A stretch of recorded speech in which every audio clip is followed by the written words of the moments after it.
Vous souhaitez acheter un nouvel ordinateur pour faire de l'édition photo ou du montage vidéo, mais vous êtes complètement perdu? Je pense que cette vidéo pourrait peut-être vous aider. Et bonjour à toutes et à tous, et donc bienvenue dans cette nouvelle vidéo qui, comme vous l'avez compris, va parler informatique. En effet, nous sommes à l'ère du numérique, à la fois en photo comme en vidéo, et donc la case ordinateur devient quasiment indispensable. Cependant, on peut être calé en photo et en vidéo, mais l'informatique, c'est encore un autre domaine, et parfois on peut être un petit peu désarçonné.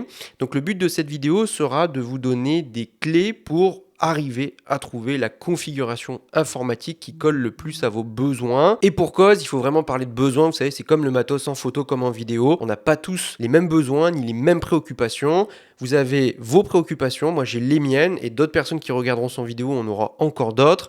Et si par exemple vous cherchez une voiture, peut-être que certains auront besoin d'un break, d'autres d'une sportive, d'autres un monospace ou d'autres encore un tout-terrain. On a tous des besoins différents, donc ça n'aurait aucun sens que je vous dise, bon ben voilà, moi je vous dis il faut telle ou telle configuration, etc. Le but de cette vidéo sera de vous donner des pistes, en tout cas des explications pour comprendre notamment ce qui est important en informatique, spécialement dans l'édition photo et dans le montage vidéo. Et ensuite, une fois que vous aurez compris ce qui est important, vous allez calquer ça notamment avec votre budget, car on va pas se mentir, mais l'informatique ça coûte vite cher, et souvent quand même, le juge de paix ça reste le porte-monnaie. Et donc le but c'est de vous donner comme ça des clés d'évaluation, et une fois que vous aurez tout compris, vous regardez votre budget, vous dites bon ben voilà, moi je voudrais faire ça, j'ai tant, je peux acheter ça, et puis il y a des produits qui sont mieux que d'autres, et tout ça on va en parler. Le but c'est plus pour moi que vous compreniez ce qui est important en informatique pour la photo et la vidéo, plutôt que simplement vous balancer des références sans comprendre pourquoi ces références seraient bien. De la même façon, j'invite les personnes qui regarderaient cette vidéo ultérieurement, dans X mois, voire même peut-être plusieurs années, si cette vidéo est toujours en ligne, à se dire que, au moment où je la tourne, nous sommes en janvier 2024, et le marché informatique évolue très très vite. Si jamais vous voulez vous ruer sur votre clavier pour dire oui, mais aujourd'hui il y a ci, il y a ça, on est d'accord, mais je suis pas encore voyant et je vois pas ce qui arrive demain. Donc moi, ce que je vous dis, c'est ce qu'il y a aujourd'hui, au moment où je fais cette vidéo. Donc dans cette vidéo, qui va être quand même un petit peu longue, vous allez avoir une structuration, et avant de vous la présenter, simplement, je vous invite à passer dans la timeline. Vous pouvez naviguer. Peut-être que tout ne vous intéressera pas, donc tout simplement, vous naviguez, vous allez voir, vous avez les chapitres sinon en bas de la description. Mais tout ça pour vous dire que dans cette vidéo, on va commencer tout d'abord par faire une petite présentation, enfin même une grosse présentation de ce qui est important dans un ordinateur pour faire de l'édition photo et du montage vidéo. Donc on va regarder notamment les composants les plus importants, et je vous donnerai à chaque fois des conseils de savoir vers quoi moi je vais vous conseiller, vous aiguiller. Ensuite, ce qu'on fera, c'est que une fois qu'on aura vu tout ça et que vous aurez une config un peu type et puis différentes configs que je vais présenter, l'idée, ça sera que je vous présente un petit peu moi de fait ce que j'ai choisi, parce que j'ai changé, je vous ai dit, mon ordinateur en novembre dernier et je l'ai entièrement monté. Donc j'ai choisi tous les composants que j'ai mis dedans. Donc je vous expliquerai pourquoi, et je précise qu'aujourd'hui, là vous le voyez, moi je suis dans mon studio, j'ai un PC fixe, et donc je vous expliquerai notamment mes choix, de savoir pourquoi par exemple j'ai pas choisi du Apple, parce que ça a été vraiment quelque chose dans la balance, de vous expliquer aussi pourquoi j'ai pas un ordi portable et plutôt un ordi fixe, et puis enfin je vous expliquerai tous les composants, pourquoi je les ai choisis. Et vu qu'avant on aura vu ensemble tous les composants principaux qui comptent, vous comprendrez quels sont mes choix. Enfin bref, je précise une dernière chose avant de se lancer. Dans la mesure où cette vidéo est adressée au plus grand nombre et que sur YouTube il y a à la fois des néophytes et des experts, je m'adresse dans un premier temps aux débutants, de se dire il y a peut-être des choses que vous ne comprendrez pas. Auquel cas, si je n'ai pas pu les expliciter, c'est normal, c'est parce que sinon ça prendrait beaucoup trop de temps. Si vous avez des questions, n'hésitez surtout pas à me les poser s'il y a des choses que vous n'avez pas compris, et je pourrai individuellement essayer d'y répondre. Pour les plus experts, comprenez une chose, je m'adresse donc à tout le monde, et il y a des choses que je n'ai peut-être pas explicitées et développées. Si on me dit oui mais ça c'est incomplet, c'est parce que si je commence à tout compléter, la vidéo durerait 3 heures. Enfin bref, il faut trouver un juste équilibre, c'est toujours très compliqué. Donc ça, c'est un choix, et à nouveau, vous avez les commentaires. Allez, sans plus tarder, on va se lancer. Donc pour regarder ce qui est important pour faire de l'édition photo ou du montage vidéo, il faut comprendre un petit peu les grands composants qui font un ordinateur. Je précise que les composants que je vais vous donner, je vais évacuer tout ce qui est Apple. Je vous parlerai d'Apple à la fin quand je vous parlerai d'une question de choix. Mais vraiment, si vous avez des questions sur Apple, sur les puces, etc., mettez-les en commentaire, mais je ne vais pas en parler, et de toute façon, sinon la vidéo serait beaucoup trop longue. Donc tout ce ce que je vais dire déjà là à présent, c'est pour PC, hein, c'est pour Windows, donc on évacue la question Mac. Ensuite, ce que je vais dire, c'est plutôt moi pour une utilisation en PC fixe, mais généralement c'est assez similaire quand même sur les ordi portables, à la différence près que sur les ordi portables, les configurations sont souvent moins flexibles, là où sur une tour, hein, un PC fixe, vous pouvez largement moduler. On va commencer par le premier composant qui est à mon sens le plus important, c'est ce qu'on appelle le processeur. Le processeur en informatique, on l'appelle également CPU. Alors CPU, je me le suis noté, ça veut dire Central Processing Unit. Et pour résumer, pour les plus néophytes d'entre vous, qu'est-ce qu'un processeur? Eh bien, le processeur est à l'ordinateur ce que le cerveau est à l'être humain. C'est la tour de contrôle et c'est lui qui gère absolument tout. En gros, vous, avec votre petit clavier et puis votre souris, vous dites à l'ordinateur ce que vous souhaitez faire et le processeur gère tout et lui, il donne les consignes donc au système d'exploitation et puis également au logiciel et c'est comme je vous ai dit la tour de contrôle. Également, c'est comme une grosse calculatrice qui fait plein de calcul. Et donc si je reprends le cas de la photo et de la vidéo, en photo par exemple, le processeur est central dans notre processus d'édition parce que c'est lui qui par exemple va lire nos fichiers photos. Si je reprends le cas des RAW, vous savez, c'est une suite, un RAW de chiffres, c'est une suite binaire, des chiffres qui sont capturés par le capteur et ensuite il faut transformer ces suites binaires en une image et donc pour faire cette transformation, c'est l'opération de dématrissage qui est effectuée dans votre logiciel d'édition photo et qui se charge d'effectuer tous ces calculs assez complexes. Et bien c'est principalement le processeur. Donc le processeur il est très important en photo mais il est aussi en vidéo. En vidéo de la même façon, le processeur va venir notamment lire les codecs et c'est ce qui va nous permettre de lire les fichiers vidéo et ensuite le processeur, que ce soit en photo et en vidéo, c'est lui aussi qui permet d'utiliser tous nos logiciels, de faire les calculs nécessaires, enfin bref, toutes les opérations. C'est la pièce la plus importante de notre système et c'est pour ça qu'il ne faut surtout pas la négliger. Sur le marché des ordinateurs, il existe deux grands fabricants, Intel et AMD, les deux se tirent la bourre. Dans le milieu du gaming, il y a vraiment des partisans Intel et des partisans AMD.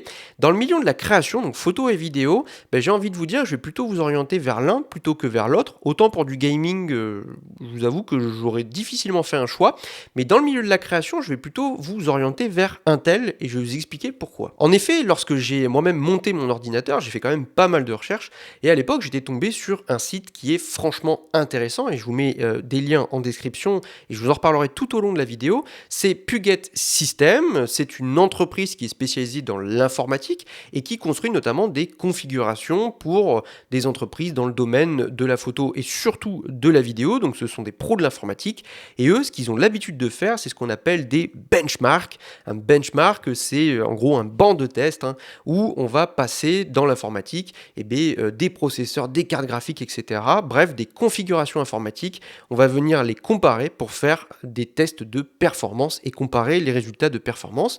Donc eux, ils testent par exemple des cartes graphiques, des processeurs et ce qu'ils disent en fait, c'est que lorsqu'ils regardent les résultats des différents processeurs entre les Intel et les AMD dans des logiciels de photo et d'édition, c'est qu'au global, les derniers processeurs Intel sont environ 10% plus performants que les AMD sur un niveau de gamme similaire.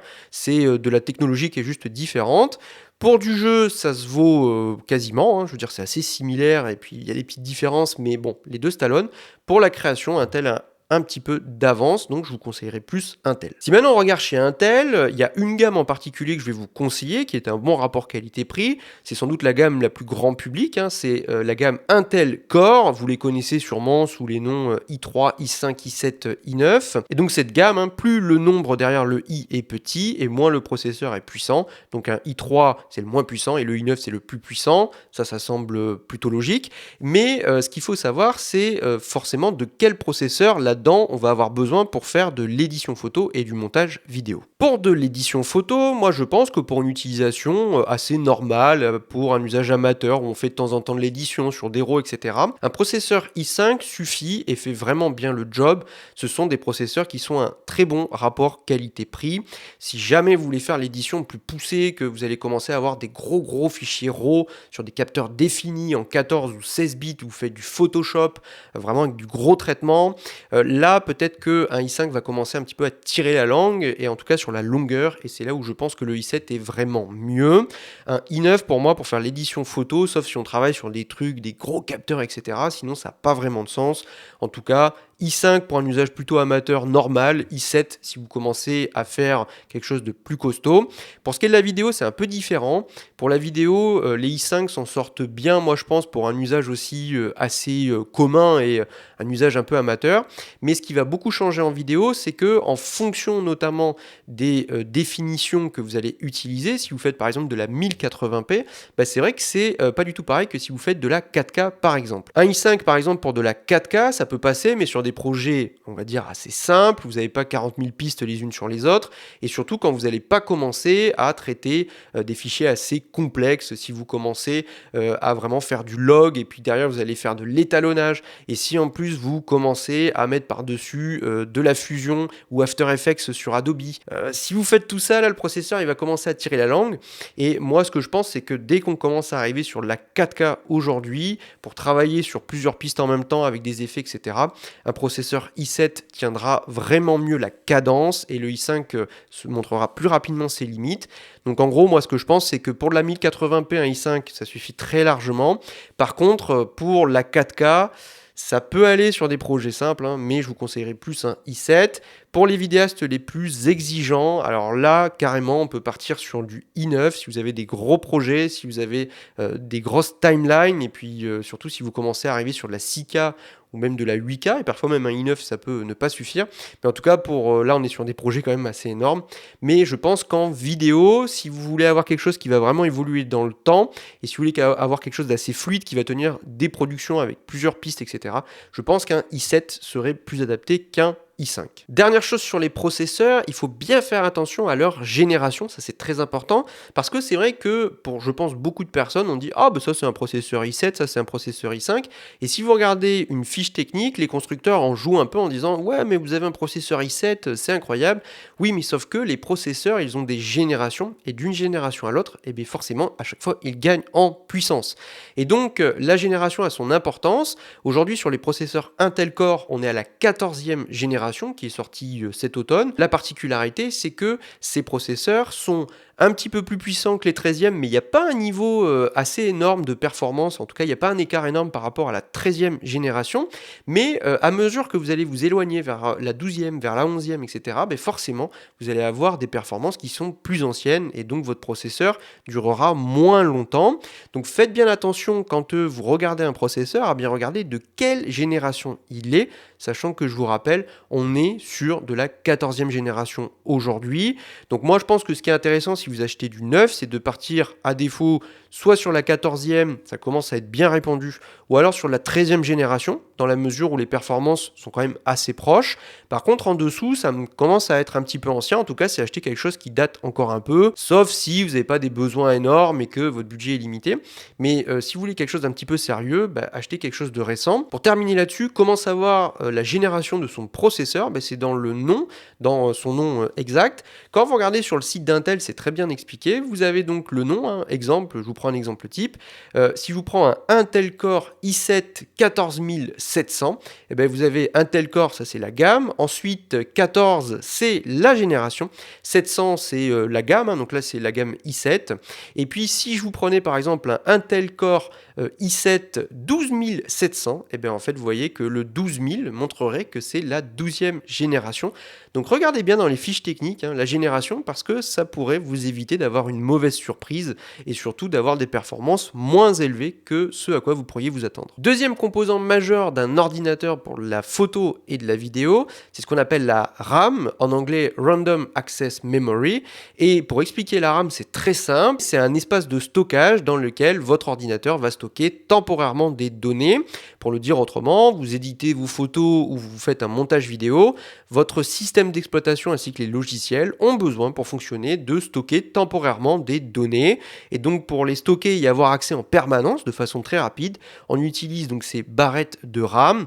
Le logiciel va venir déposer des données, les utiliser quand il a besoin et quand il a fini, il supprime ces données qui sont temporaires et puis il vient en mettre des nouveaux en fonction des besoins. Si vous fermez le logiciel, hop, la RAM n'est plus utilisée par le logiciel et si vous en ouvrez un autre, cet espace est utilisé par un autre. C'est un petit peu, vous savez, des places de parking, vous savez, les places de parking 5 minutes, là, vous garez, vous allez chercher votre baguette, vous remontez dedans, vous barrez, puis il y a quelqu'un qui prend le truc, voilà. Je sais pas si l'analogie est assez claire, mais ça fonctionne comme ça.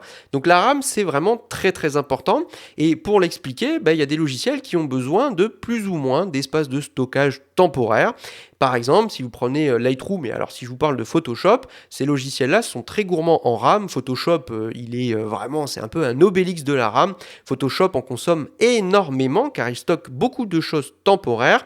Et puis la RAM, il faut surtout comprendre que c'est un composant majeur parce que c'est ce qui va vous permettre de pouvoir effectuer ce que l'on appelle du multitâche, c'est-à-dire de pouvoir faire plusieurs opérations en même temps, entre guillemets de pouvoir utiliser plusieurs logiciels en même temps. Et donc la règle est simple, plus on a un volume de RAM important sur son ordinateur et plus on pourra utiliser en même temps un plus grand nombre de logiciels. Donc ça veut dire qu'avec beaucoup de RAM, vous pourrez faire tourner votre logiciel de photo avec Photoshop, avec même votre timeline vidéo à côté, avec un navigateur internet, avec votre musique, etc. Par contre, si vous avez moins de RAM, là en fait au bout d'un moment la RAM va être pleine, de fait ça va commencer à ramer. Donc ce qu'il faut évaluer, c'est déjà les besoins selon les logiciels et puis aussi en fonction de votre utilisation. Donc si je devais résumer, de quelle RAM est-ce qu'on a besoin ? Pour une édition photo, moi je vous avoue que sur un PC, moi je pense que la base aujourd'hui c'est vraiment ces 16 Go parce que les logiciels tels que Lightroom, Photolab, etc. sont quand même gourmands en RAM. Et si vous commencez à faire en plus de l'édition un petit peu poussée, c'est-à-dire que vous commencez à travailler sur des gros fichiers, qu'en plus vous faites du Photoshop, là vraiment clairement pour moi il faut passer plutôt à 32 Go et là vous aurez quand même une certaine flexibilité. Je vous dis Photoshop c'est un Obélix de la RAM, donc quand vous commencez à faire des gros fichiers bien définis avec du Lightroom plus Photoshop, là 16 Go ça va commencer à saturer et vous allez avoir une forme de latence. 32 Go ça va aller. Donc moi je vous dirai ce que j'ai mis sur mon ordi. Pour ce qui est du montage vidéo, là c'est un petit peu différent parce que selon les logiciels que vous allez utiliser et surtout selon la taille de votre projet, la RAM peut plus ou moins saturer. Moi je pense qu'en vidéo, si vous commencez à travailler sur des petits projets, 16 Go de RAM ça peut passer, mais il faut pas trop faire de choses en même temps sur l'ordinateur. Par contre, si vous commencez à faire des projets avec quand même plusieurs pistes successives, etc., et que le projet est assez gros, là la RAM va commencer à 16 Go à vraiment saturer, et là 32 Go ça me semble une base vraiment nécessaire si vous faites des gros projets notamment en 4K, et voire même 64 Go pour des projets vraiment costauds, surtout si vous avez d'autres applications qui sont ouvertes en même temps. Je pense que sur PC c'est une base qui arrive assez rapidement, 32 voire même 64 Go. Deux petites précisions sur la RAM, il existe tout d'abord donc plusieurs générations de RAM. Moi je vous conseille de partir au moins sur la RAM DDR4, voire sur la DDR5, ça c'est la nouvelle génération qui permet de supporter plus de capacité de RAM. Et ensuite aussi la RAM est définie par sa fréquence, et donc plus la fréquence est élevée et plus la RAM va être rapide. Donc là aussi, déjà si vous avez beaucoup de RAM, mais plus vous allez monter en fréquence et plus ça va être efficace. Bien évidemment, tout dépendra de l'utilisation que vous en avez, des applications que vous allez utiliser, etc. Mais là aussi, je vous dirai moi tout à l'heure quelle RAM j'ai choisi pour ma configuration. Troisième composant majeur dans notre ordinateur, c'est tout ce qui touche au stockage, qu'on appelle classiquement le disque dur, même si vous allez voir que c'est un abus de langage. Bref, la partie dans l'ordinateur où on va venir stocker nos fichiers. Alors, on va parler d'espace de stockage, donc moi je vais parler de disque de sauvegarde en interne, mais ça peut être aussi en externe. Mais il faut bien comprendre qu'il ne faut surtout, mais alors surtout pas négliger ce composant-là, parce que c'est là où on va être stocké vos fichiers et c'est là où on va venir aller les chercher. De fait, si vous avez un disque de sauvegarde qui est lent, il faut bien comprendre que ça va agir comme un entonnoir. Vous pourrez avoir énormément de RAM, vous pourrez avoir le dernier processeur le plus puissant.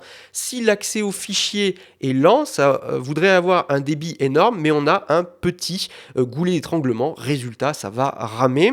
Moralité de l'histoire, pour avoir de bonnes performances, pour éditer ces photos et pour faire du montage vidéo, il faut un disque de sauvegarde qui soit rapide. Et pour qu'il soit rapide, il faut regarder deux critères majeurs, ce qu'on appelle la vitesse. Et il y a deux catégories de vitesse.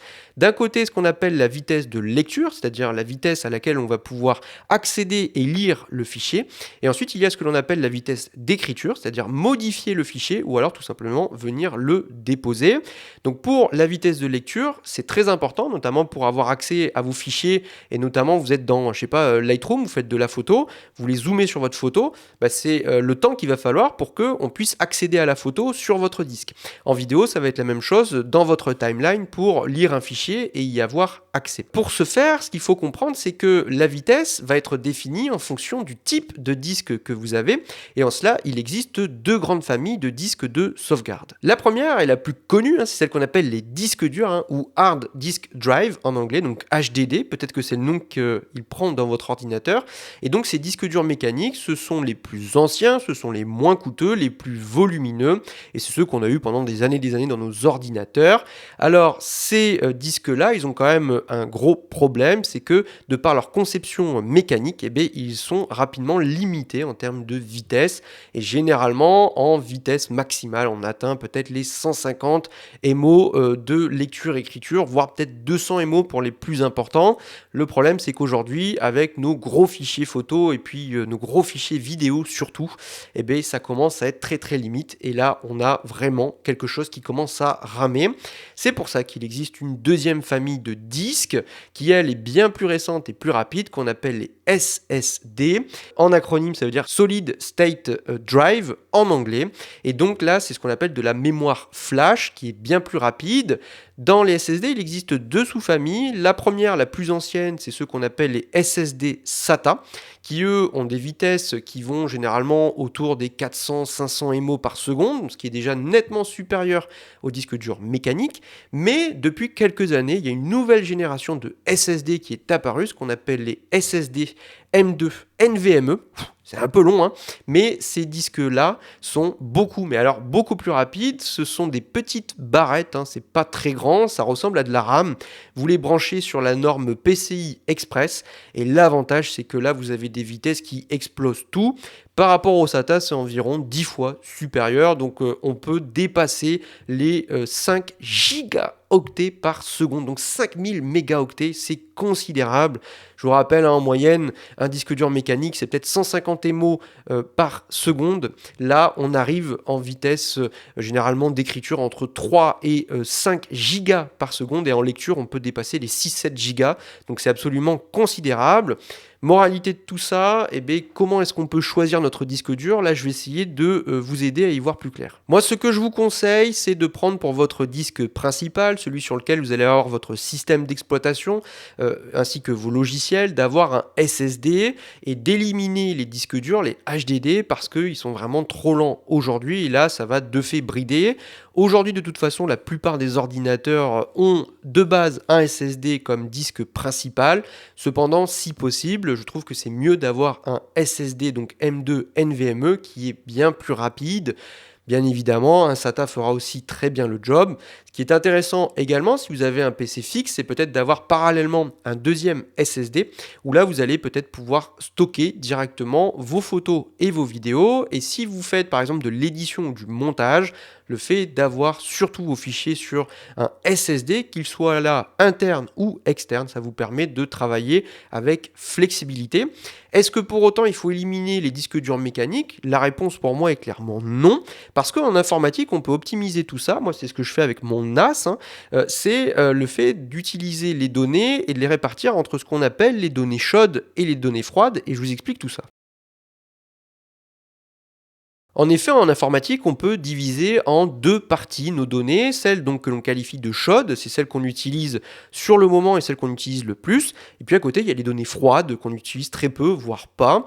Donc par exemple, dans les données chaudes, c'est si vous travaillez sur des photos, sur un projet et que vous allez rester dessus, mais là, ces données chaudes, il faut les mettre sur un SSD pour travailler dessus et profiter de la rapidité. Cependant, peut-être que vous avez aussi beaucoup de données qui sont qualifiées de froides et que vous n'allez pas utiliser. Ce sont vos archives, archives vos photos de vacances, vos souvenirs, etc. Et là, c'est vrai que les disques mécaniques sont bien moins chers pour beaucoup de volume. Et dans ce cas-là, moi, je vous conseille vivement de mettre ces données froides sur des disques durs mécaniques que vous allez conserver avec soin. Et puis, quand vous en avez besoin, vous le branchez. Et si vous avez un projet dessus, rien ne vous empêche de les transférer, de les mettre sur un SSD temporairement, de travailler dessus et ensuite de les remettre. Mais à défaut, ça vous permet d'optimiser et de ne pas payer une blinde, comme on dit, pour utiliser des SSD partout. Donc je pense que c'est un juste équilibre. Enfin, pour le volume, la quantité, alors là, j'ai envie de vous dire que là-dessus, plus vous pouvez avoir et mieux c'est, plus vous allez avoir de marge. Cependant, moi je pense que pour un SSD de base, pour y mettre votre système d'exploitation et puis vos logiciels, je pense que 500 Go est une base correcte, on va dire. Et puis au-delà, tout dépendra de votre budget. Plus vous pouvez mettre et mieux c'est. Sinon, ce qui est bien, si vous montez quelque chose, c'est d'avoir peut-être 2 SSD en interne. Si vous achetez un ordinateur portable où il n'y a qu'un disque, et là, dans ce cas-là, je vous conseille vivement de viser un peu plus gros. 500 Go, ça peut être vite quand même rempli. À défaut, moi, je pense qu'aujourd'hui, sur un ordi portable, 1 Tera, ça peut être vraiment satisfaisant parce que sinon, peut-être qu'à 500 Go, vous allez vite vous dire « crotte, j'ai plus de place ». Et si vous n'avez pas toujours envie de vous trimballer un disque externe, moi, je pense que 1 Tera, ça peut être suffisant. Dernière chose là-dessus, pour les photographes et les vidéastes, je vous invite vivement, si vous avez besoin de mobilité, etc., à vous trimballer sinon un SSD externe, notamment chez SanDisk, etc. Vous en avez plein qui sont très bien, et au moins avec ça, vous pourrez travailler tranquillement, même si à la fin, là, je vais vous parler de l'importance d'avoir tout un écosystème qui est compatible. Enfin bref, on en reparle dans 5 minutes. Pour terminer sur les composants, moi je voulais vous parler donc de la carte graphique. La carte graphique, comme son nom l'indique, c'est tout ce qui gère la partie graphisme. Alors pour du gaming, c'est central et c'est indispensable pour les gamers. En photo et en vidéo, la carte graphique va être plus importante pour les vidéastes que pour les photographes. En gros, à quoi va servir la carte graphique? Alors pour la photo, la carte graphique, elle est là pour épauler, si besoin, le processeur. Mais pour de la photo, peu importe le logiciel, que ce soit Lightroom, Photolab, Capture One, etc. C'est plutôt le processeur qui fait l'essentiel des tâches. Cependant, pour certaines tâches, notamment tout ce qui est débruitage lié à l'intelligence artificielle, etc., ce genre de choses, là, le processeur va devoir vraiment chauffer et avoir une capacité de calcul assez énorme. Et pour ces pics de calcul, il va demander du soutien à la carte graphique, qui elle aussi est une puce, qui est en gros une grosse calculette de son côté. Et cette carte graphique va mettre à profit sa puissance de calcul pour épauler le processeur. Donc pour de la photo, c'est vrai que la carte graphique, c'est pas forcément quelque chose de majeur, mais si vous utilisez par exemple tout ce qui est débruitage d'OP et ALIA, le fait d'avoir une carte graphique peut être vraiment très important. Pour ce qui est de la vidéo, là c'est un petit peu différent parce que la carte graphique va devenir quand même plus importante. Elle, son rôle, ça va être à nouveau d'épauler le processeur dans son étape notamment de calcul, de décodage, etc. Mais là où la carte graphique va vraiment rentrer en jeu, c'est quand vous allez avoir plein de pistes qui vont être superposées, et surtout si vous commencez notamment à faire tout ce qui est des effets, à tourner dans After Effects ou dans Fusion, dans DaVinci, si vous commencez à faire du débruitage, et puis aussi et surtout à l'export, c'est là où la carte graphique va mettre aussi tout son pouvoir. Donc pour les vidéastes, la carte graphique devient rapidement indispensable, surtout si vous commencez à aller taper sur de la 4K, là ça devient indispensable. Et donc la grande question, c'est savoir, dans ce cas-là, de quelle carte graphique est-ce qu'on a besoin? Ce qu'il faut savoir, c'est que certains processeurs sont dotés d'une puce graphique. Si je repars chez Intel, certaines puces, que ce soit les i5, les i7, les i9, sont dotées d'un chipset, donc d'une puce graphique qu'on appelle la Intel UHD graphique. En gros, c'est une petite puce graphique qui est intégrée au processeur et qui permet de gérer l'essentiel des tâches élémentaires graphiques, notamment l'affichage, etc., en se passant d'une carte graphique dédiée. Donc ça, comment vous pouvez savoir si votre processeur a cette petite puce Intel UHD Graphics? Tout simplement dans le nom. À la fin, en suffixe, si il n'y a pas la lettre F, ça veut dire qu'il y a cette petite puce. Par contre, si votre processeur, vous avez le F au bout, ça veut dire qu'il n'y a pas cette puce Intel. Donc moi, je vous montrerai tout à l'heure sur le processeur que j'ai choisi. Ça a été fait sciemment. Je l'ai pris sans puce graphique car je savais que j'allais prendre une carte graphique dédiée. Mais est-ce que ça peut faire le job? Très sincèrement, pour quelqu'un qui fait un petit peu d'édition photo, vraiment de temps en temps et qui fait pas de vidéo, le fait de ne pas avoir de carte graphique dédiée peut passer. Par contre, si vous commencez à aller faire du débruitage à l'IA ou que vous faites du deep prime, là ça va commencer à tirer et le processeur il va tirer la langue. En vidéo, ça va devenir très très rapidement compliqué. Sur un petit projet en 1080K, ça peut passer. Par contre, sur la 4K, vous oubliez, ça va très très vite saturer parce que ces puces sont vraiment très très modestes. Par contre, la grande question c'est oui, mais si je me dote d'une carte graphique dédiée, et bien là c'est vrai que ça va varier notamment en photo et en vidéo.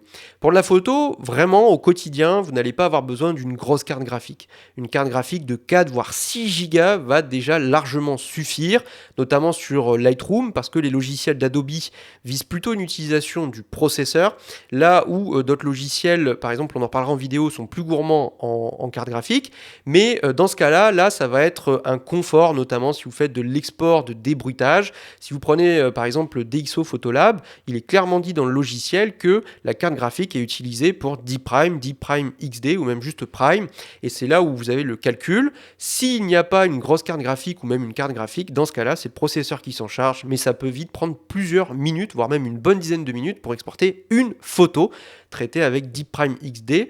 Donc c'est là où ça peut être intéressant. Par contre, si vous faites de la vidéo, là clairement les choses sont différentes et une carte graphique va être réellement utile.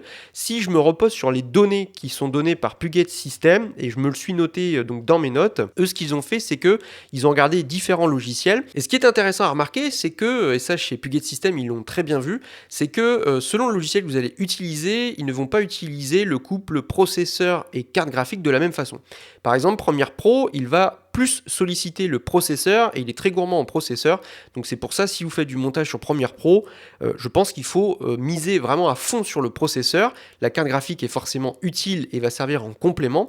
Mais à l'inverse, si vous utilisez par exemple DaVinci Resolve, ce qui est mon cas, DaVinci Resolve utilise beaucoup plus la carte graphique avec bien sûr le processeur, mais là il va y avoir quand même un plus gros équilibre et la carte graphique va être pas mal sollicitée. Ce qu'ils disent chez Puget Systems, c'est que par exemple, eux pour une utilisation dans DaVinci Resolve, pour faire du montage en 1080p, ils conseillent une carte d'au moins 4 Go. Pour ce qui est de la 4K, pour eux il faut une carte d'au moins 8 Go, et pour des résolutions supérieures, là ils misent carrément sur 20 Go et plus, donc c'est assez énorme. Moi je pense que 8 Go c'est vraiment pour de la 4K, c'est un bon début parce que au moins vous avez quand même une petite marge, ça peut bien tourner, vous pouvez mettre plusieurs pistes les unes sur les autres, mettre un peu d'effet, du débruitage, etc. et l'export va être rapide. Par contre, c'est vrai que 8 Go pour une utilisation en photo, là ça va quand même vraiment survoler. Et donc la grande question qu'on se pose, c'est bien, et maintenant quelle référence je vais acheter? Et bien il existe sur le marché deux grandes marques qui dominent largement le marché des cartes graphiques. La première, la plus connue, c'est Nvidia, et c'est le leader du marché. Et puis il y a le challenger qui est AMD. Moi clairement, je vais vous renvoyer vers Nvidia pour deux raisons. C'est que tout d'abord, leurs cartes sont très très performantes, plus à gamme égale que chez AMD. Et puis la deuxième chose, c'est que leurs cartes aussi offrent une meilleure stabilité d'utilisation. Pour le dire autrement, avec les cartes AMD, il y a plus de crash, moins de stabilité et d'optimisation. Ça, je l'ai lu sur de nombreux forums de personnes qui disaient oui, AMD, c'est un très bon rapport qualité-prix, mais par contre, quand vous faites du montage vidéo, ça crache beaucoup plus qu'une carte Nvidia. Résultat, c'est à vous de voir. Si vous en faites de temps en temps, c'est peut-être pas problématique. Si vous faites du montage de façon régulière et intensive, ce qui est mon cas, dans ce cas-là, le fait de partir sur Nvidia vous offrira une meilleure stabilité et un plus grand confort d'utilisation. Pour terminer sur la config informatique, je voulais vous parler d'une dernière chose à laquelle on pense pas forcément, c'est ce qu'on appelle, moi c'est ce que j'appelle toute la chaîne de transmission de stockage, en gros tout ce qui va de la carte SD jusqu'à votre disque de sauvegarde, et il faut bien veiller à avoir tout qui soit à peu près similaire en termes de performance. Je m'explique, imaginez vous avez tout d'abord une super carte de stockage, une carte SD, une V60, une V90 qui va super vite avec des bonnes vitesses de transfert pour mettre vos photos sur votre ordinateur, super.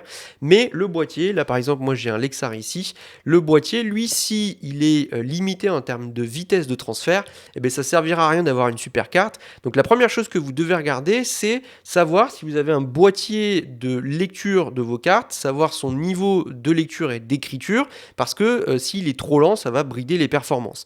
Même chose si c'est dans un ordi portable ou si c'est dans un ordi fixe avec un lecteur de cartes, de regarder les vitesses d'écriture et de lecture du lecteur. De la même façon, il est important de regarder les ports USB qui sont mis, à la fois les ports USB de type A, vous savez c'est l'USB classique, mais aussi ceux de la nouvelle génération d'USB type C. En USB type A, donc les ports classiques, la base de la base c'est la norme 2.0. Alors là c'est le port USB de base, mais qui a une vitesse de transfert qui est très limitée, autour des 50 MO par seconde. Quand vous voyez la taille de nos fichiers, vous imaginez si vous avez un RAW qui pèse 50 MO et que vous avez, je sais pas moi, 2000 photos à transférer à 50 MO par seconde, on va pas aller bien loin. Hein. Donc ce qu'il faut regarder, moi je pense, c'est d'avoir au moins du 3.0, de l'USB 3.0. Ça, vous le voyez sur la fiche technique de l'ordinateur. Et de suite, on a des vitesses qui sont bien supérieures, de l'ordre plutôt de 500 MO par seconde pour la norme 3.0. Et si on regarde ensuite toutes les évolutions qu'il y a eu, il y en a eu plein. Hein. Il y a eu le 3.0, le 3.1, le 3.2, en Gen 1, Gen 2, enfin il y en a plein. Mais si on regarde par exemple la dernière génération de ports USB, la 3.2 Gen 2, là on est à 2,5 gigas par seconde de vitesse de transfert. Donc là, c'est vrai que c'est beaucoup plus rapide. À défaut, moi je pense que le minimum, c'est d'avoir du 3.0 sur votre ordinateur. Et après, plus vous allez avoir un port qui va vers le 3.2 Gen 2, et mieux ça sera. Enfin bref, tout ça pour dire que de la carte SD au lecteur de carte, au port USB jusqu'à votre disque de sauvegarde, si vous voulez des performances rapides, il faut que tout soit avec des performances rapides, car si dans le lot vous avez un seul maillon qui est moins performant, ça va tout ralentir. Imaginez, vous êtes sur une autoroute, et puis vous avez 3 voies, tout le monde roule, c'est nickel. Donc au départ, vous avez une carte rapide, tout le monde roule. Après, vous avez un lecteur de carte rapide, c'est nickel, tout le monde roule. Et puis là, vous arrivez sur le port USB qui est du 2.0. Là, d'un coup, c'est comme si on passait de 3 voies à 2. Qu'est-ce qui se passe? Il y a un embouteillage et on est tous coincés. Et c'est ce qui se passe sur votre ordi. Donc si vous voulez pas d'embouteillage, il faut passer de la 3 voies. Donc il faut de l'USB 3.0, 3.1, etc. Enfin bref, je pense que vous avez compris le principe si vous voulez avoir les meilleures performances et avoir des vitesses de transfert qui sont rapides. De la même façon, n'oubliez pas, les ports USB sont capitaux. Si notamment vous avez un disque externe, il ne sert à rien d'avoir un disque SSD ultra rapide. Si vous le branchez sur un USB 2.0, là aussi ça va être très très lent. Donc n'oubliez pas à quel point c'est important. Pour terminer cette vidéo, maintenant je vais vous présenter un petit peu ma configuration et je vais vous expliquer les choix que j'ai fait. Donc comme je vous ai dit, j'ai changé d'ordinateur au mois de novembre dernier et à ce moment-là je me suis posé énormément de questions. C'est une réflexion que j'avais depuis longtemps. J'avais auparavant donc une config PC que j'ai toujours, qui tourne très bien, mais sur certains projets je commençais à être limité, notamment en vidéo. Donc je voulais une configuration qui pouvait me permettre de faire des gros projets photo et puis surtout des gros projets vidéo. Donc là déjà, première question, PC ou Mac? Je vous avoue que j'ai regardé du côté de chez Apple, mais il y a plusieurs choses qui m'ont vraiment dérangé. D'abord, je me suis posé la question, est-ce que j'ai besoin d'un ordi fixe ou portable? Portable, non, parce que finalement, même si je bouge beaucoup, j'ai pas besoin d'un ordi portable très performant quand je bouge. J'ai un ordi portable, un Asus qui fonctionne très bien pour de la bureautique, etc. Mais même quand on part en voyage, finalement, on rentre tellement tard le soir et tout que je passe pas ma vie derrière l'ordi. Donc en voyage, j'amène l'ordi, mais j'ai pas besoin d'un ordi rapide. Et moi, le gros de mon travail, enfin même 100%, je le fais à mon bureau ici. Donc ordi portable éliminé. Je vous avoue que si j'avais dû prendre un ordi portable, par contre là j'aurais pris un MacBook Pro. Pour info, moi j'ai eu pendant 8 ans un MacBook Pro que j'ai adoré, mais pour des raisons qu'un jour je pense que je vous expliquerai, je suis repassé sur PC fixe, et donc de fait, là j'ai éliminé la case ordi portable, et ensuite sur un PC, un ordinateur fixe, je me suis demandé, est-ce que je pars chez Apple ou est-ce que je pars chez Microsoft, sachant que chez Apple il y a quand même énormément d'avantages. Ce qui me faisait de l'œil, c'était le Mac Studio, mais il y a quand même deux choses qui m'ont relativement freiné quand même, je vais pas vous mentir. La première, c'est le fait que chez Apple, rien n'est modifiable, tout est soudé sur la carte mère, donc vous pouvez même pas ajouter de la RAM ou du stockage. Et le truc, c'est que quand j'ai regardé les prix, et je vous donne quand même quelques petites infos, quand j'ai regardé les prix, j'ai fait ma petite config, et vous pouvez faire pareil sur le site d'Apple. Moi, ce que je voulais, c'était un Mac Studio, mais je m'étais dit, bon, quitte à investir, je voudrais partir sur non pas 32, mais 64 Go de RAM. Et pour faire passer de 32 à 64 Go, Apple vous le facture 460 €. Sachant que déjà dans le prix de base, vous avez les 32, donc en gros, c'est juste pour ajouter 32 Go de RAM, il vous facture 460 €. Pour vous donner un ordre d'idée, moi sur ma config PC, j'ai payé 64 Go de RAM 171 €. Voilà, donc non, ça c'était pas possible. Et alors le pire, c'était pour le stockage. Moi, je voulais 2 Tera de stockage et le tout en SSD. Et de base, c'était 500 gigas. Et chez Apple, si vous voulez 2 Tera, il faut rajouter la modique somme de 690 euros. C'est une hérésie, sachant qu'aujourd'hui, un SSD NVMe se trouve aujourd'hui aux alentours de 150 à 200 euros. Donc j'ai dit, c'est pas possible, c'est hors de prix. Enfin bref. Et donc je me suis dit, allez, je suis très content de PC et puis je veux quelque chose de modulable parce que j'aimerais le faire évoluer.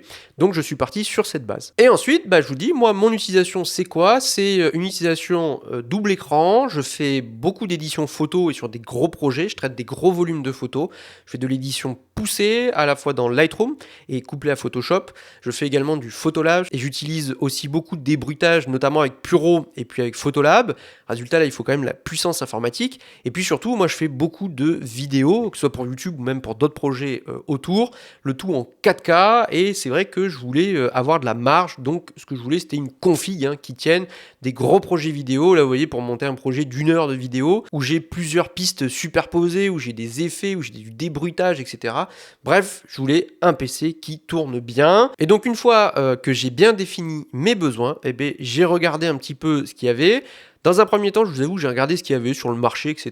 Parce que j'avais l'habitude d'acheter mes ordinateurs directement chez des professionnels. Et puis c'est vrai que là, quand j'ai vu les prix, je me suis dit, aïe, oui, aïe, oui.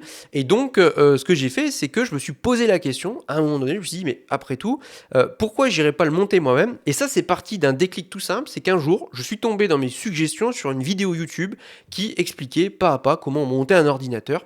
Je vous avoue que ça m'avait toujours interpellé. Et un jour, je sais pas pourquoi, j'ai regardé cette vidéo, ça durait 3 quarts d'heure, j'ai regardé ça avec attention, et au bout des 3 quarts d'heure, je me suis dit, mais en fait, c'est pas si compliqué. Et donc, je me suis dit, allez, banco, je prends un risque, qui finalement n'est pas vraiment un risque, mais je me suis dit, allez, je vais monter moi-même ma config.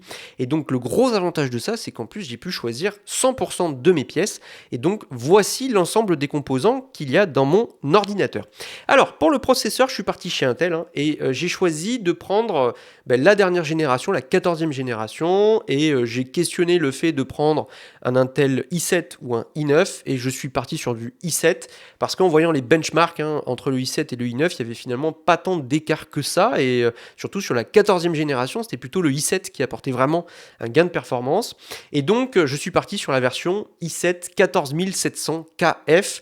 Donc K pour overclocker et F donc sans puce graphique puisque j'ai une carte graphique dédiée. Donc ce processeur i7 c'est un processeur 8 cœurs performance et 12 cœurs d'efficience. Le gros défaut de ce processeur, moi je dirais, c'est plutôt qu'il chauffe, il a tendance à pas mal chauffer. Donc pour le refroidir, j'ai décidé de partir sur un système de refroidissement liquide, ce qu'on appelle un water cooling. Et donc j'en suis très content. Et puis aujourd'hui, là, j'ai fait quand même pas mal de benchmarks quand je faisais du montage vidéo, etc. Et généralement, je dépasse pas les 65-70 degrés. Et même, j'ai fait des tests en faisant tourner Flight Simulator 2020, donc le dernier en 4K UHD full graphique, parce que je peux le faire tourner. Je montais pas au-dessus de 70 degrés. Donc ça fonctionne très très bien. Pour ce qui est de la RAM, je suis parti sur une base de 64 Go et vous allez voir que c'est pas de trop. 64 Go, je suis parti sur 2 barrettes de 32 Go de la marque Corsair, la gamme Vengeance, et donc de la RAM DDR5 en 5600 MHz. Là, ça dépote et donc je suis arrivé quand même un jour où je faisais plein de multitâches avec vraiment plein de trucs en même temps. Je suis monté à 50 Go de RAM en cache, donc c'était quand même assez énorme. Donc vous voyez 64 Go au quotidien, je les exploite pas forcément, mais des fois selon ce que je fais, je dépasse ce seuil des 32 Go et c'est là où ça m'apporte du confort. Donc ça c'est vraiment très cool, j'en suis très content. Pour ce qui est maintenant de la sauvegarde, j'ai installé donc un disque SSD, un NVMe de la marque Crucial, un 2 Tera avec des vitesses d'écriture donc à 3 Go par seconde et des vitesses de lecture à 6,6 Go par seconde. Donc c'est extrêmement rapide et c'est vrai que pour ce qui est stockage, etc., vous savez, j'utilise mon système NAS. Donc si vous ne savez pas ce que c'est un NAS, etc., je vous ai fait 2 vidéos à ce sujet. Je vous laisse regarder tout ça. Mais en quelques mots, comment j'exploite mes fichiers, tout est connecté sur mon NAS via câble Ethernet. Et après, moi, sur mon NAS, j'ai 2 disques SSD qui sont montés en cache, hein, donc pour avoir la performance et la rapidité des SSD. Ce sont deux SSD NVMe. Et ensuite, j'ai deux disques durs mécaniques pour les données froides, deux disques durs de 6 Tera chacun, des Toshiba, montés en RAID 1 pour protéger les données. Enfin bref, voilà, ça c'est mon système de sauvegarde. Enfin, passons à la carte graphique, c'est ce qui m'a coûté le plus cher parce que là, j'ai cassé la tirelire. Je me disais que je voulais quelque chose qui allait vraiment durer parce que quitte à mettre de l'argent, je voulais que ce soit un investissement qui soit durable. Et donc, je suis parti sur une carte graphique Nvidia. Et en l'occurrence, là, j'ai pris une 4080 de 12 Go, ce qui est quand même assez énorme. Pour la photo, on va pas se mentir, c'est complètement surdimensionné et ça sert à rien pour de la photo. Je vous avoue qu'aujourd'hui, quand je passe des photos dans Photolab Prime XD, des fois je regarde, je mets le chrono, il me l'exporte en moins d'une seconde. Donc c'est vraiment incroyable. Par contre, c'est vrai que pour la vidéo, c'est vraiment confort. Couplé au i7, ça fait des chocs à pic, comme on dit.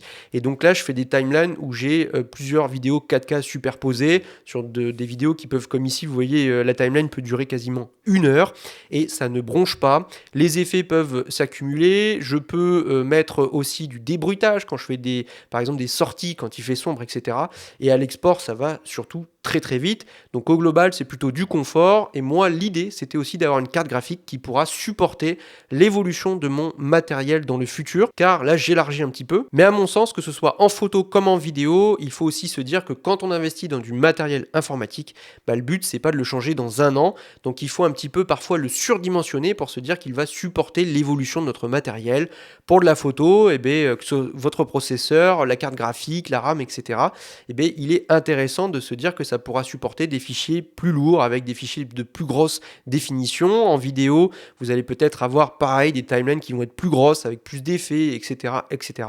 Et pour ça, avoir une config un peu solide vous permet d'évoluer dans le temps. Donc ce que j'ai fait, c'est que j'ai attendu le Black Friday, j'ai acheté toutes les pièces séparément sur plusieurs boutiques différentes en ligne.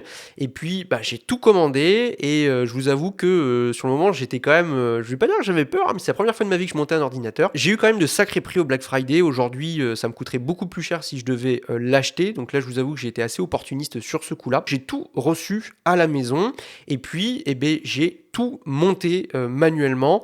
Pour le boîtier, parce que je ne vous ai pas parlé de tout ce qui est boîtier, ventilation, etc. Pour le boîtier, je suis parti sur un Fractal Design. La référence, c'est le North White, le blanc. Je le trouve magnifique. Je voulais un boîtier qui soit sobre. Je voulais pas un truc avec des LED et tout. Je voulais un truc sobre et il y a du bois dessus. Enfin bref, c'est du plus bel effet. Et en plus, il est très très bien foutu pour faire le passage de câbles, etc. C'est génial. Enfin bref, tout ça pour dire que au global, j'ai reçu toutes mes pièces. J'ai tout monté. Et monter un PC, c'est comme monter des Lego. C'est finalement pas si compliqué que ça. Il faut faire les choses méthodiquement. Voilà, vous avez votre carte mère, le processeur, vous mettez le processeur, vous mettez la pâte thermique, etc. Enfin bref, tout ça, c'est pas si compliqué. Il y a des tas de tutos en ligne qui vous apprennent tout pas à pas. Je vous assure que c'est d'une simplicité incroyable. Et puis, il me manquait le système d'exploitation. Et bien là, j'ai regardé, puis je me suis dit, bon, combien ça coûte? Je vous avoue, je savais pas trop. Et puis, en fait, vous allez sur le site de Microsoft, ils vous vendent ça, genre une licence Windows Pro, ça coûte genre 250 balles, un truc dans le genre. Et puis, en cherchant un peu, je me suis dit, bon, on peut peut-être le trouver moins cher. Bah oui, je suis allé chez Leclerc en ligne. J'ai trouvé une licence Windows 11 Pro à 8,99 €. Bon, c'est Leclerc, c'est sérieux. J'ai reçu par mail dans la foulée ma clé d'activation. Je l'ai rentrée dans Windows quand j'ai fait l'installation. Et puis voilà, ça fonctionne. J'ai ma licence officielle, c'est génial. Et au total, si vous posez la question, combien tout ça m'a coûté? Eh bien, toutes les pièces avec processeur, carte graphique, tout cumulé avec le système d'exploitation, j'en ai eu pour 2400 € parce que j'ai eu plein de réducs au Black Friday. Ça me coûterait sûrement plus si je devais la payer hors promotion. Mais au global, c'est certes un budget. Et attention, tout le monde n'a pas besoin de mettre autant d'argent. Aujourd'hui, vous avez plein de petites configs à 800-900 € qui vous permettent de faire un peu de montage vidéo et surtout de l'édition photo. Si vous voulez faire du montage vidéo en 4K, là, on va dépasser, je pense, les 1000 € pour une config.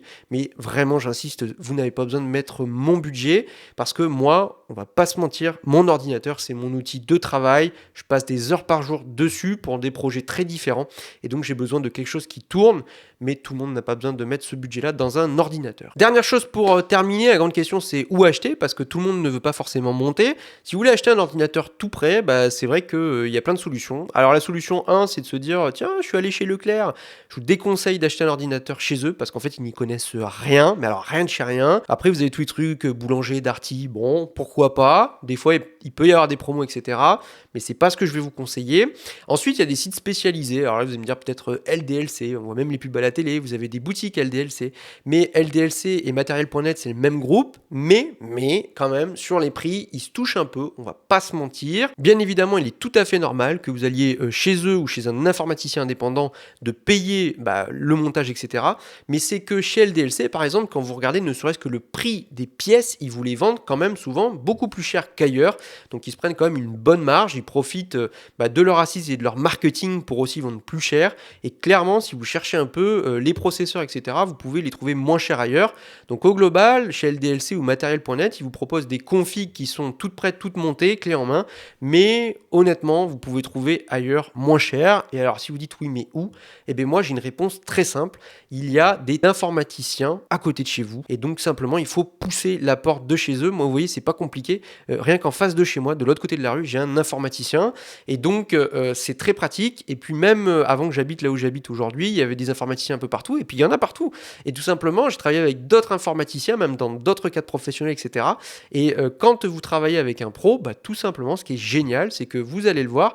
Et un informaticien, vous allez lui dire, voilà, moi j'ai besoin de ça, je voudrais faire ça, ça, ça. Et lui, en tant que professionnel, il va vous aider et puis il va vous guider vers une configuration idéale. Et puis il peut vous la monter, c'est clé en main. Et l'avantage, c'est que c'est à côté de chez vous. Si vous avez besoin, vous avez quelqu'un à qui vous adresser et pas une hotline ou ChatGPT en ligne pour le service client. Et surtout, si vous avez un problème ultérieurement, que vous n'êtes pas geek, etc., eh bien, vous revenez voir la personne qui a monté votre ordi. Et au moins, l'avantage, c'est que cette personne, c'est elle qui l'aura monté et elle pourra regarder et reprendre s'il y a le moindre problème, qu'il soit physique ou logiciel. Donc, je vous invite vraiment, mais alors vraiment, à aller chez votre informaticien du coin. Et moi, ce que j'ai remarqué en plus, c'est que sur les prix, on peut souvent faire de bonnes affaires. Enfin, bref. Je crois que nous sommes arrivés à la fin de cette longue vidéo, donc j'espère qu'on aura brossé un certain nombre de choses qui vous intéressaient. Si vous avez des questions, des remarques, etc., hop, vous mettez tout ça en commentaire et j'essaierai d'y répondre. S'il y a des choses que vous n'avez pas compris, surtout n'hésitez pas. Et puis, en attendant, moi les amis, je vous dis à très vite pour une nouvelle vidéo.